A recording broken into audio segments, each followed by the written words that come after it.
আসসালামু আলাইকুম। শীতকাল প্রায় চলে এসেছে, তো শীতের সময় কিন্তু পিঠা খাওয়ার মজাই আলাদা। পিঠা তৈরি করতে অনেক সময় লাগে বলে কিন্তু আমরা অনেকেই পিঠা তৈরি করতে চাই না, তাই কিন্তু আমরা ইজিলি বাইরে থেকে পিঠা কিনে আনি আর বাসায় তৈরি করতে চাই না। তো বাসায় তৈরি করা পিঠার কিন্তু মজাই আলাদা।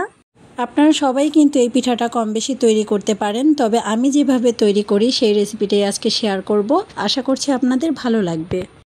প্রথমেই পিঠার খিরসাটা তৈরি করে নেব। এই জন্য চুলার উপরে একটা প্যান দিয়ে দিলাম, আর চুলাটা অফ থাকা অবস্থায় আমি এখানে দিয়ে দিলাম 1/4 কাপ পরিমাণের সুজি, 2 টেবিল চামচ পরিমাণের গুঁড়া দুধ আর 2 টেবিল চামচ পরিমাণের চিনি, সামান্য পরিমাণের এলাচের গুঁড়া, স্বাদ অনুযায়ী লবণ। এবার আমি এর মধ্যে দিয়ে দিচ্ছি আগে থেকে জাল করে নেওয়া 1 কাপ দুধ। সবগুলো উপকরণ আমি একটু ভালোভাবে নেড়েচেড়ে মিশিয়ে নিচ্ছি। এখনও কিন্তু আমি চুলাটা জ্বালাইনি। মেশানো হয়ে গেলে চুলাটা অন করে দিচ্ছি আর অনবরত নেড়েচেড়ে আমি এই খিরসাটা তৈরি করে নেব।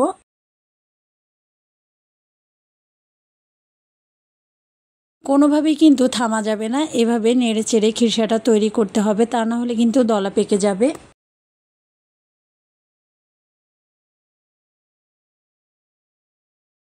খিরসাটা কিছুক্ষণ রান্না করার পরে আমি দিয়ে দিচ্ছি ঘি, আর ঘি দিলে কিন্তু খুব সুন্দর একটা ফ্লেভার পাওয়া যাবে আর পিঠার স্বাদ অনেক গুণ বেড়ে যাবে। এবার ঘিটাকেও সব কিছুর সঙ্গে নেড়ে চেড়ে মিশিয়ে নিচ্ছি। এরই মাঝে কিন্তু খিরসাটা রেডি হয়ে গেছে, চুলা থেকে নামিয়ে নিচ্ছি। অন্যদিকে পিঠার জন্য ব্যাটার করে নেব।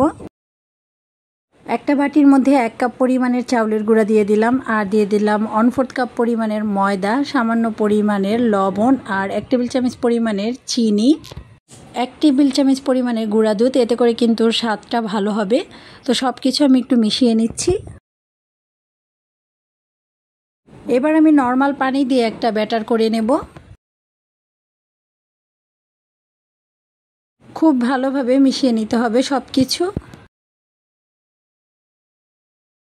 পিঠা বানানোর জন্য আমি যেই চাউলের গুঁড়াটা এখানে নিয়েছি, এটা বাসায় বানানো চাউলের গুঁড়া, আর চাউলটাকে আমি ভিজিয়ে গুঁড়া করে নিয়েছি। এই জন্য কিন্তু এই ব্যাটারটা কোনো রকমের রেস্টে রাখতে হবে না।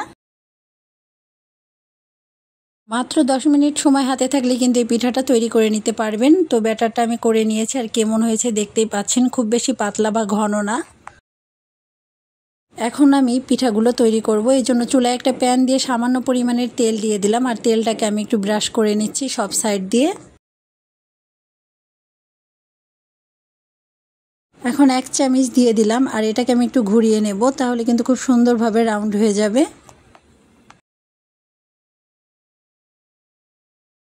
একটু ড্রাই হয়ে গেলে আমি এখানে পুর হিসেবে যে খিরসাটা তৈরি করেছিলাম ওটা দিয়ে দিলাম। এবার আমি পিঠাটাকে ফোল্ড করে নেব, আর এই কাজটা তো সবাই আমরা পারি।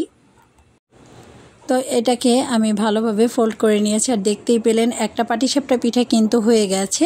আপনারা যদি একটু লালচে করতে চান তাহলে কিন্তু একটু বেশিক্ষণ চুলার উপরে রাখবেন। তো আমি সবগুলো পিঠা একইভাবে ভেজে নিয়েছি। ময়দা দেওয়ার কারণে কিন্তু এই পিঠাটা সারাদিন পর্যন্ত সফট থাকবে, কোনো রকমের শক্ত হবে না। আর দেখতেই পাচ্ছেন কতটা মসৃণ হয়েছে পিঠাগুলো। প্রতিটা পিঠাই কিন্তু একদম পারফেক্ট হয়েছে, আর ভিতরে খিরসার পুরে ভরা, খেতে ভীষণ মজার হয়। আশা করছি রেসিপিটা আপনাদের ভালো লেগেছে। ভালো লাগলে শেয়ার করে রাখবেন, আর ভিডিওটা আপনাদের যদি ভালো লেগে থাকে তাহলে কিন্তু কমেন্ট করে জানাবেন। সবাই ভালো থাকবেন। আজকের মতো বিদায় নিচ্ছি। আল্লাহ হাফেজ।